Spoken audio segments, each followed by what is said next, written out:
I understand that there'll be a mix here, so some of the things I'll be talking about, some of you might not know so much about some things, and then some of you probably know even more than myself about some things as well. Because he's been telling me about the great stuff that everyone here is doing. So if you ask me a question and I don't know it, I'm probably going to ask the class because I'm sure that someone here probably knows it as well. And with that, okay, yes. So this is what I usually say that the lawyers say I should say, so I don't dig myself into a hole. So yes, no product mentioned in this presentation is an endorsement by Intel. No content in this presentation can be taken as an announcement of future Intel products, yada yada yada. I'm speaking for myself in this capacity, and just hanging out and sharing with you. So what I intend for us to do today is essentially look at cyber threats and look at where we're coming from. So when we're talking about setting this stage, where are we coming from, what's happened in the past, what's happening right now, how did we get here, the players in itself, who's looking to attack us and why, as well as what are the trends in terms of cyber attacks right now, and then how do we, a quick peek, I couldn't resist putting a little bit about designing secure systems as well, and then we'll wrap it up with a summary. So setting the stage, does anyone know about the Morris worm? Yes, you do? Oh, what was the Morris worm about? It was the first program that replicated itself and spread across computers. Exactly. So that was on November 3rd, 1988. How many people here were born then?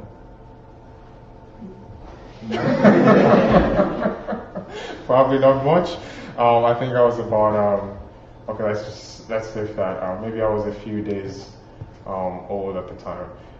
So on November 3rd, 1988, a good number of people on the web, on the internet, which consisted then of less than 100,000 computers, discovered that computers were super slow to the point of being unusable. And like you said, it was the first network virus, if we could call it that, one that could replicate itself across the network, taking advantage of vulnerabilities in Unix and some programs like SendMail. It was created by an engineer at Cornell, but I think he launched it at MIT to give the impression that it was done by an engineer at MIT. Now, he was trying to gauge the size of the internet, as they put it at that point, but based on the way the program duplicated itself and on machines and used up memory, computers just were not usable. But that was about 10% of the internet at that time, so that is estimated, I can't be so specific on that fact, but it's estimated about 6,000 computers, which was about 10% of the internet at that time. So that was interesting. That was in 88. But if we decide to go back to the present right now, now we're not even talking about, okay, it's 6,000 computers.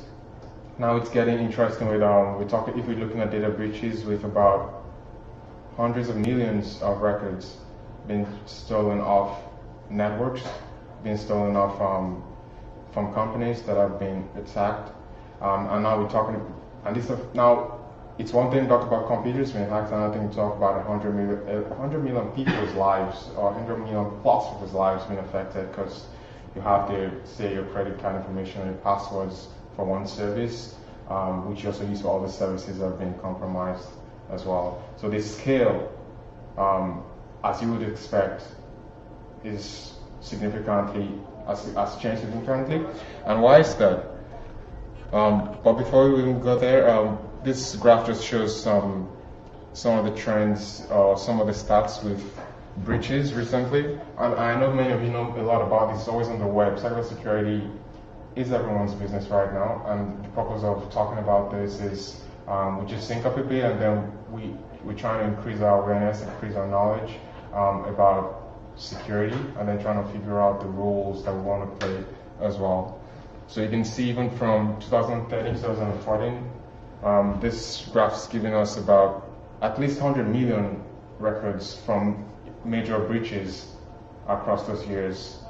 And why is that interesting at all? Because obviously, when we look at the cyber attack economy later, there is a lot of money to be made in stolen credit cards and stolen passwords, web attack kits, and things like that.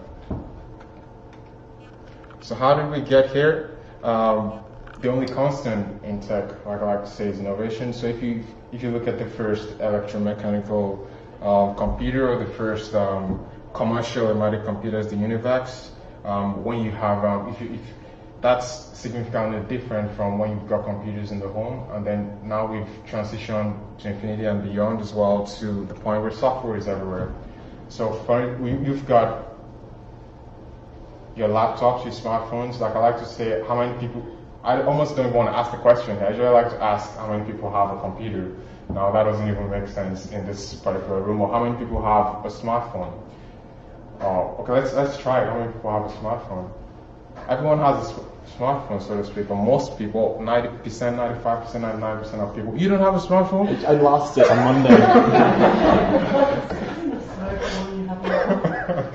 Okay, you see, that's a anomaly, you lost it. So, and how many people have, say, a tablet of some sort? Most people as well have tablets. And then if you think about smart cars, even most late model fridges, most devices run software, and most of those devices, especially with the Internet of Things, which you look at later, connect to the web in some way, and you're only going to get attacked, obviously, from the entry points on your device, and your device usually will have entry points via software that's on it, and software is on just almost all devices right now. Even you could hardly find mechanical cars without software hooked up to the internet in this day and age. So the players on the turf, who are the guys, or who are the interesting folks in the cyber attack economy, and why do they attack, and what do they seek to get out of it? Does anyone have any ideas about, before I switch over to the next slide, who do you think, who are the players in terms of cyber attacks? An example, who's going to attack us? One example. China? Okay, let it be on record that Evan said that, not me. But that's how we can say that's a really good point is the fact that we look at cyber espionage, our nation states. So maybe not, I don't know if it's particularly China, but nation states do attack each other these days. And it's pretty interesting because that's something else about the war and time we live in. It's the very first time you could go to war without actually being seen. You know, you could go out to hurt countries or hurt economies without placing yourself physically in danger. So I hope you like my sharks. So it's some of the players with cyber gangs trading in, whether it be credit cards or passwords, or cyber gangs who control or create botnets, industrial espionage, and with cyber gangs, for starters, the motivation. What do you think the motivation is for cyber gangs? So we look at what they're trying to, how they operate, or what their motive is, and then what their capability is as well. So what will be the motivation for cyber gangs? Did it try to steal the data to start alarm? Yes. So we can say that for cyber gangs it's financial. Am I correct? And then what will be the capability? We go on a ratio of low, medium, high.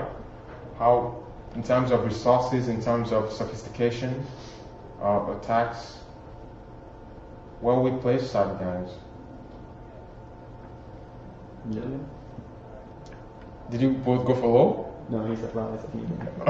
And that's cool because my thinking is low to medium. Because the way I figure it, cyber gangs, they're looking to get stuff fast and sell it fast, and they're not gonna spend 5 years or 2 years trying to attack this guy so they can sell it in year 6. It's what can be done as quickly as possible. They do have resources, and it could, depending on what they out to get, it could range from, I think it could range from low to medium, but definitely not higher than medium and not even close to high. So what about industrial espionage? What's industrial espionage? So you competitors, you trying to hack? Yes. Okay. Stealing IPs, like intellectual property. I mean intellectual property. Yes. Perfecto. So if we want to look at those guys as well, what do we think? Say capability and motivation. Okay, we already know what motivation is. What's the capability of those guys? Definitely. Is it high? What do you think? Because they're getting into high, much more protected systems. I would be skewed towards high as well, probably medium to high, depending on who the guys are that are involved in this case. What about activists or hacktivists? What's their motivation? What are they looking for? Exposure. Justice? I like that. Exposure and justice. Well, I mean exposure like fame, right? Or, championing their cause in some way, getting publicity, if we call it that. Publicity, justice. And the interesting thing is it's very subjective, right? Because, what you think is justice, who says is really justice, right? So that's the interesting dynamic with activists. Sometimes it is subjective what could be championed is what the right thing is. But that's the motivation. What do we think the capability will be in this case? Low, medium, Depends how high? hard they are. Very good. But if we were supposed to speak generally, what do you think? If we had to pick something? Low, probably. Yeah, I think I'll be skewed towards low, especially because when you think about resources as well. With targeted attacks that take years, take months, a lot of money spent, activists wouldn't have such resources, so we'll probably put them towards the low side of things. Cyber war, nation states, Evan. So what are the, okay, I'm not picking you out. China has a lot of money. So in nation states, what's the motivation? Critical infrastructure. Yes, but I would say crippling infrastructure. Wouldn't you think that's a means? I suppose intercepting messages, maybe like government officials. Yeah, but that could be the means as well. Maybe so. Can we say will we be right in saying it's politics? Yeah. If that's not so much of a generalization, but it's whether it's politics within your state or politics against some other state. And then what about hackers? The regular hackers. What's the motivation? Okay, sorry. Before I jumped ahead too fast, I just remember we didn't talk about the capability of the nation states. Is that low, medium, high? Yeah, we're pretty in sync on that. All of us. It's high. They've got the resources, they've got the time, and they really just get at it. What about hackers? Motivation? Boredom. That is definitely one motivation as well. Or maybe what else do you think would be motivation for the hacker or the script kiddie in that sense? Just a general interest. Yeah, it's the don't cross the fence kind of thing, and oh my god, the thrill of crossing the fence where you're not supposed to cross it, it's just exhilarating. I'm sure you guys feel that sometimes, no? Maybe not for the fence bit, not anymore in any case. But so it's that pool of the dark side, or of getting one over, of trying something out, of having some fun, maybe out of some boredom. So that's essentially what you have with hackers, or hackers as we put it on this chart. And what would we say the capability of the hacker is? No. Yeah, it's usually low. A hacker is not going to invest $1 million in trying to steal your information. I mean, it's having fun, right? And this, you guys, okay, you probably know what this is. This cyber threat maps.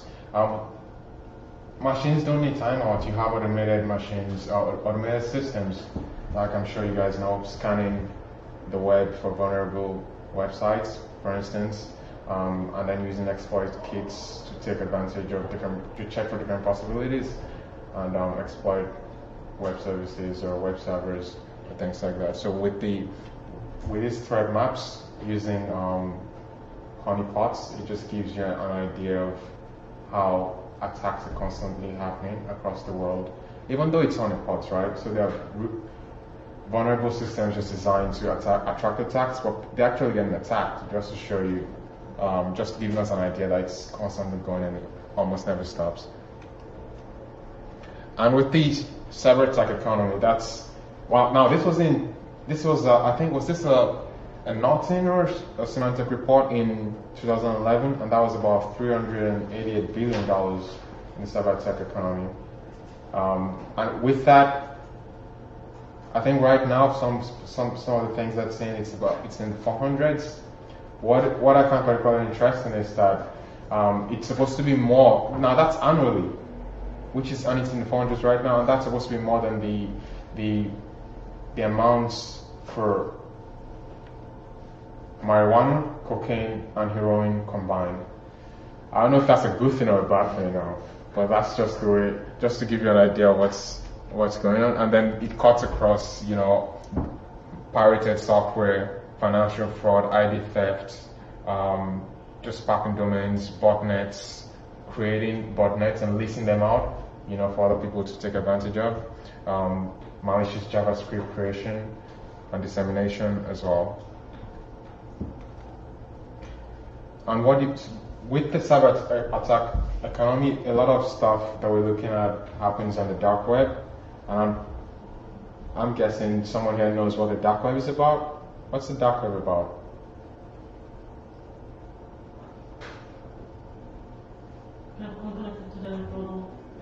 Well, that's a starting point. Yes, it's the dark web is a part of the deep web. The deep web being the portion of the internet that's not indexed by traditional search engines like, say, Google, Yahoo, Bing. So dark web essential services created intentionally to be hidden, and a lot of stuff like this is a breakdown that I got off Wikipedia, which shows percentages of what happens on dark web with gambling, guns, chat, hosting, hacking being 4.25%, Bitcoin, fraud. A lot of stuff in the cyber attack economy takes place on the dark web. And the dark web on Tor. So on the dark web, you need to keep it's about being able to transact without exposing yourself. So it's all about anonymity. And there are different services that people use for that. So for instance, you've got Tor, which I know you guys have come across as well. How does Tor work really? So you've got, before I jump ahead, does anyone know how Tor works? Send your message through other computers or just the server. Perfecto. What Tor, you've got about 4,000 plus, I believe about 4,000 plus volunteer nodes, so people just essentially donate servers to function on the Tor network. And what Tor does is, once your packet, if you use, for instance, the Tor browser, once your packet reaches the Tor network, it's encrypted. The address, the header of the packets, the portion that identifies where it's coming from, whether the software, the operating system, is stripped out, and then the packet is also encrypted and then sent across the Tor nodes so a random path is selected, and then your traffic is bounced across the Tor network and before popping out at a particular client. So it selects a random path, and then it goes almost like, instead of going from A to B, it goes from A, C, D, E, F, G, B in that sense. Just trying to, the objective being that the sender as well as the service that they're trying to access remains anonymous. A lot of activity occurs on dark web that is not essentially cybercrime. So you have, say, journalists who are trying to talk to whistleblowers, or you have activists as well trying to communicate, but also selling credit cards or selling passwords and things like that occur over dark web using services like so. So if you take, for instance, you have a .onion website. So the .onion websites traditionally are not can't be resolved to the regular DNS route. It's only accessible for source service, so you've got to go through the Tor network. So now the person hosting a website or hosting a web service, as well as the person accessing it, has a greater chance of remaining unidentifiable. Okay, now let's look at the other interesting stuff with the trends. So with trends, what's happening right now in cyber attacks? What are people doing right now? How are attacks taking place? An example, the targeted attacks. Does anyone know what targeted attacks are about? We've mentioned them a little bit previously. So with targeted attacks, you've got, it's usually the domain of people with a lot of resources. So when we're talking about state nation states or industrial espionage, that means you're seeking out an organization, whether it be political or it be corporate, that's got information that's of interest to you. And then you first stage information gathering. It could be social engineering, it could be whether by phishing, to identify whether the weak points in that organization, whether it be some services that are exposed or the way the network is configured. You identify your entry point, and then you drop off, somehow you put some malware on there that is able to communicate back to command and control center. Sometimes once that's done, it goes dormant for a while and nothing really happens until it's time when they really need to get data out. And then you have interesting scenarios these days whereby the network is compromised, and then the attackers are using manual, regular administrative tools to communicate over the network. So now you've infiltrated a network, but now you're using regular tools, maybe regular sysadmin tools or regular network administrative tools to send packets to avoid detection. So that evasion of detection is pretty popular recently, has become popular recently, just using regular admin tools to send stuff up back to command and control, and then trying to eliminate traces of malware on the machine or the network itself. So once you've done the machine, you've got access to the network, and then you begin to go across networks. Just laterally, you're seeking information that's interesting and pulling that out as well. So this is another example of, in this case, this graphic with espionage, just showing how you send malware to the target, initial infection, then you get in administrative permissions and things like that. And next up is getting data out, and most smart is removing traces of the fact that you were there at all, at least as much traces as possible of the fact that malware was there, files that were changed being restored to the initial states and things like that. So like I said previously, one of the primary ways of information gathering these days with targeted attacks is spear phishing, where you know particular executives or employees of an organization of interest, and you know some of the services that they use, and then you're sending emails to them based on that information, whether it be their some network service or some bank account information, and then you getting them to like we have this beautiful cartoon asking for financial information. We need to change something or reset something, and it does. It's pretty interesting. People do fall for this. Yeah, it does happen. Something else that is interesting these days are the watch all attacks. I don't know. Have you watched National Geographic? Well, I'm pretty, or Discovery, or well, let me put it better. Let's say this nature documentaries. So begins to give you. So you've got a lion by the watering hole. Now let me bore you with this little. A lion by the watering hole, waiting for the gazelle or the wildebeest. Now there are going to be thousands of them, and you're not interested. The lion is not necessarily interested in the thousands, but there is probably one youngster or one poor sick fellow that looks interesting, or that he knew, or well, he or she. I know there might be some feminists there. That he or she knew who would be at the watering hole and is out to get. So it's the same scenario with watering hole attacks for in terms of targeted cyber attacks, where you compromise a website that executives or employees of a particular organization access, and then through drive-by downloads, malware gets onto some of those machines, and then that's your entry point into the network, and then whether you're moving around, searching for information, communicating back with CNC, it gets started at that point. Some website that you know the access, whether it's through spear phishing, through social engineering, where you're calling up someone and saying, oh, we need to fix this. A website, you compromise the website, or you probably will need to find out many websites or a few websites that they access, and then the ones that can't be compromised are compromised, such that once employees access that website, whether it be through vulnerabilities in the browser or the operating system or software like Flash, malware gets into the machine and things take off from there.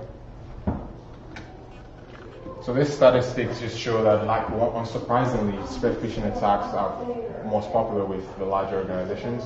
My thinking would be that the larger organizations probably have more interesting stuff, whether it be from perspective of intellectual property or intellectual property would probably be one good way to go, or whether it be from financial information in terms of credit cards, depending on the industry as well. And if we go forward, something else that I expect we might have come across also is ransomware. Do you guys know what ransomware is?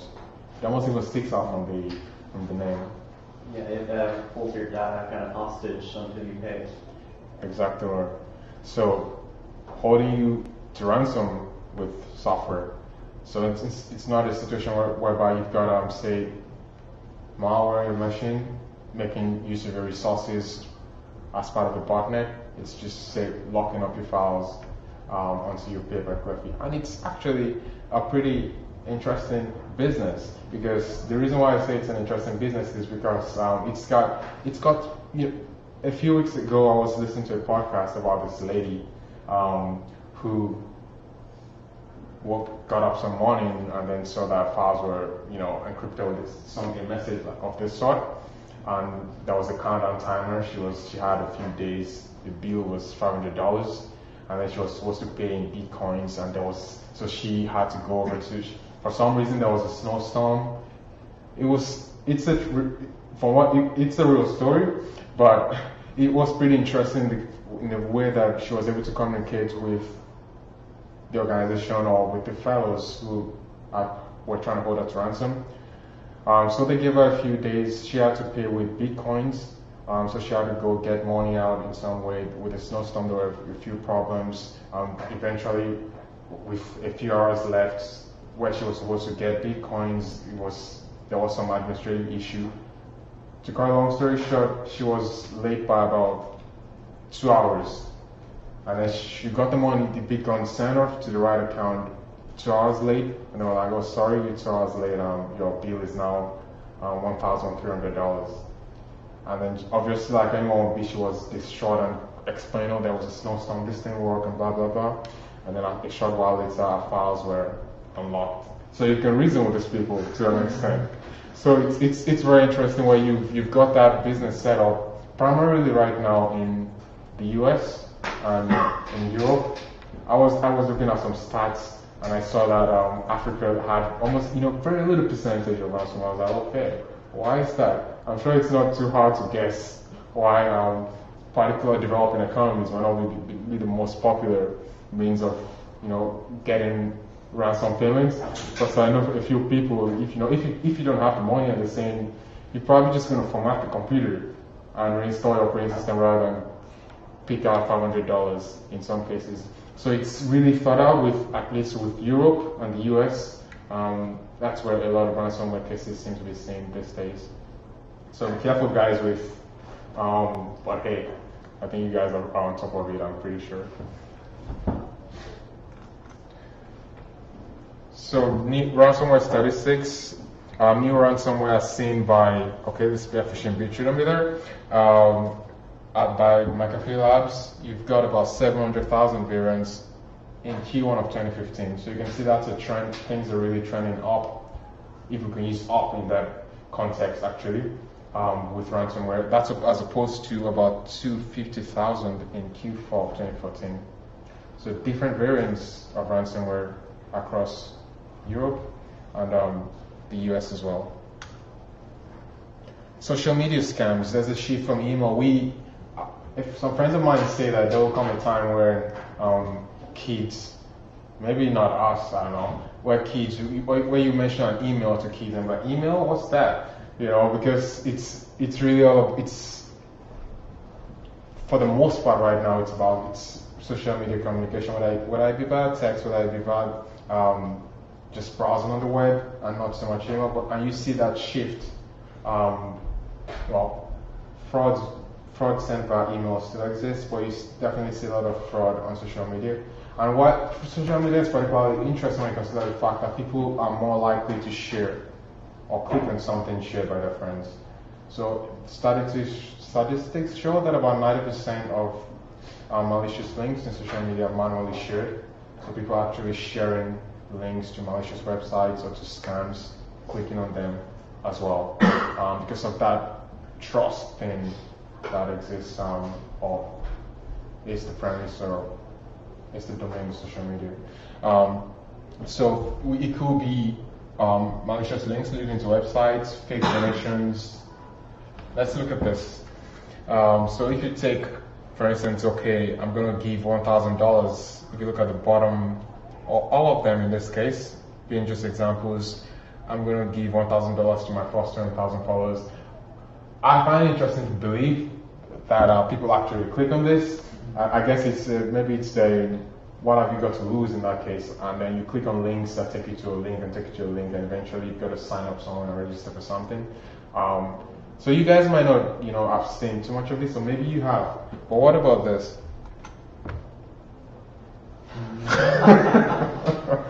Okay, come on, guys. Has anyone in this room? I'm not putting you on the spot now. Yeah, I got my message. Straight up, dude. So I like that. So anyone else who's gotten a message like this on Tinder? Yeah. Okay. No, I think you guys are really straight up. I like that. Because it's with platforms like Tinder as well. You've got this. Oh, did you actually go play the game, my man? No, Okay. Because many people will get messages like this, but I think it's not too bad if you don't actually go and play the game, to get the date. Because obviously, yeah, I know, you've got so many options, man. So that's an interesting scenario as well, where people are lulled into, clicking on links and paying some money to register create some account to get a date. And I'm sure, now this might be the example, but I'm sure the reverse exists as well. Now that's a good, if I could ask, because I don't know, do you have the reverse with on Tinder with male scams, fake male picture scams? No, so I've come across like that. Okay. Okay. Or you don't know at all, or you've just not come across, if I could put you on this spot. Okay, let me stop there. And 0-day vulnerabilities are always a favorite. Zero-day vulnerabilities are issues found in software, websites, or you just found applications that have not been patched. A good example, and obviously because it's not patched, it could be whether it's discovered by a hacker or is discovered by a researcher who, with full disclosure, reports or gets this communicated to the vendor who fixes and patches it. A good number of persons or a good number of services will still not be patched for a while, and then with web exploit kits, you can scan for this such vulnerable servers and exploit them. So if we give an example with a very popular example these days will be WordPress. You're always getting vulnerabilities with plugins, and even a few months ago, almost a year ago, I believe October 2014, there was an SQL injection issue with Drupal. And when I was in Nigeria after college, I did some consulting for a while, and I built a few websites with Drupal. And I remember just getting a call afterwards that, when I go to my website, and I was here at that time, when I go to my website, it says it has been hacked by this particular entity, and then there's free something. These hacks are safe. Maybe it's hacktivist, right? So a hack that says free this particular nation. I refuse to call what the nation is. Maybe you can guess, free these people, right? And so I was just going to the site. You can see I'm looking at the database as well. You've got a new user in the database. You've got all the files on the server just displayed on the screen for you to click through and download if you want. All the free these people stuff as well. And that's really easy because in that case, 7 hours after that vulnerability was discovered or was disclosed, there were thousands of websites posted around the world that were attacked. Because just with exploit kits, you're scanning different IPs, you're scanning different servers, and you're taking advantage of a simple SQL injection problem, plugging in and getting access to servers. Possibly it could be just defacing, it could be taking information off the databases, but depending on what you have in there, you can also access files as well. And with this graphic, we can see that in the past year, it's about most of the issues are around Microsoft ActiveX, Internet Explorer, and Flash is also very popular, and Windows trending downwards, if I could say that. Mobile malware almost seems to be on a constant rise. With this graphic, even though this just goes to 2011, you can see, I found this quite interesting because you can almost see a linear rise in mobile malware. Whether it be on the Android platform for the most part, or even I would say obviously to a lesser extent on iOS as well. And I remember a few months ago, actually, I was at Coder Dojo with a friend of mine. So what we did was we're trying to show examples to kids about being careful with apps. So with apps, you've got malware designed to do harm. You've got grayware that does not necessarily, it's not necessarily a Trojan or a worm, but it could do dangerous stuff as well. Then you've got malware, which is just basically ads. Sometimes I was reading about malware changing your ringtone to an ad in some cases, or putting ads on your phone as a picture in your gallery. So a lot of interesting stuff happening in the mobile space. And so in our case, we just with Metasploit, you could generate some snippets, some lines of code, put that in any mobile app, and you could control the camera, control the microphone as well, just as people using it. So if you take an example with Flappy Bird, once Flappy Bird went off the market, there were so many copies, even before it did go off the market, and most of them were malicious. Most of them were requesting for permissions that should not have been granted. Most people grant those permissions, and then you have access to the device, have access to the camera, the microphone as well. This just shows us an interesting statistic on mobile malware across different countries. I find it particularly interesting that Africa in this case is the highest in terms of mobile malware, but North America as well. What do you think is the reason for this? Is this population or can you reckon, or can you take a guess at why we've got North America and Africa with the highest rates of mobile malware? I don't know actually, so I'm just asking. Are they using like older versions of Android? This is very. Cheaper devices? That is possibly true. Maybe not as patched, not as updated as well. That is true. So if you look at population and combine that with older versions with vulnerabilities, that's definitely a vector for malware. With web threats, yes, we've still got a lot of the OWASP stuff. You've still got your XSS and SQL injections, but there is this as you have particular vendors. Whether it be Adobe or whether it be Microsoft patching regularly with secure development life cycles that they action, there you can see that shift to common denominators such as SSL or Bash, where software packages that would not have been the obvious targets in years past have become the targets and lead to vulnerabilities across different platforms or different servers or different web services as well. So if you look at shell shock, Heartbleed, and all of that in the past year, and look at the Bash issues as well, those have been leveraged increasingly by malicious actors. And with IoT, what do we think? What's interesting with IoT? In IoT, things are still very nascent in terms of security. So things are still being defined, protocols are still being.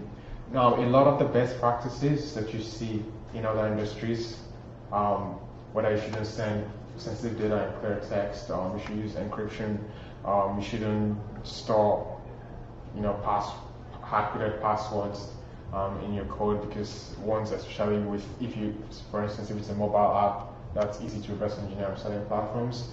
So many of those things are still found in IoT. So if we look at the Internet of Things, whether it be from baby monitors or whether it be smart cars, whether it be fitness devices, there are a lot of security issues. Some of them not necessarily being new to those platforms, but just practices that have not been brought over to that industry as well as they should.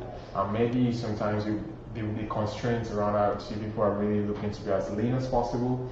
You don't want to be, you only want to do encryption when you really have to do it. So if you think you don't have to do it, you've got only so much processing power on a small device like a fitness device in a race in any case. And this graphic now just gives us an example with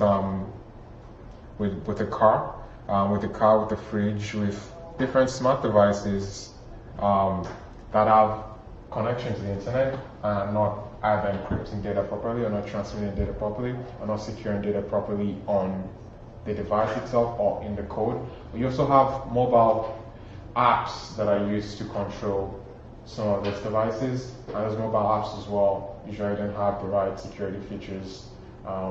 So you have the device and then you have a mobile app which has some hard-coded passwords or some transmission of data in clear text, things like that.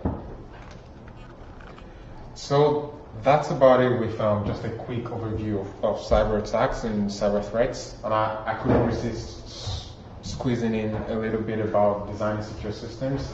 How do you design secure systems? I won't be able to go into great detail with this. So if you look at the secure development lifecycle, you've got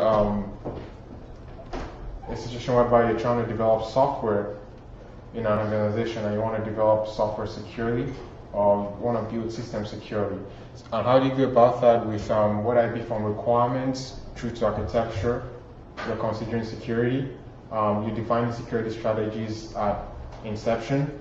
And then as you go over to architecture, you're looking at entry points, you're looking at attack vectors. I'll quickly look at threat model later, but I know we won't have a lot of time for this.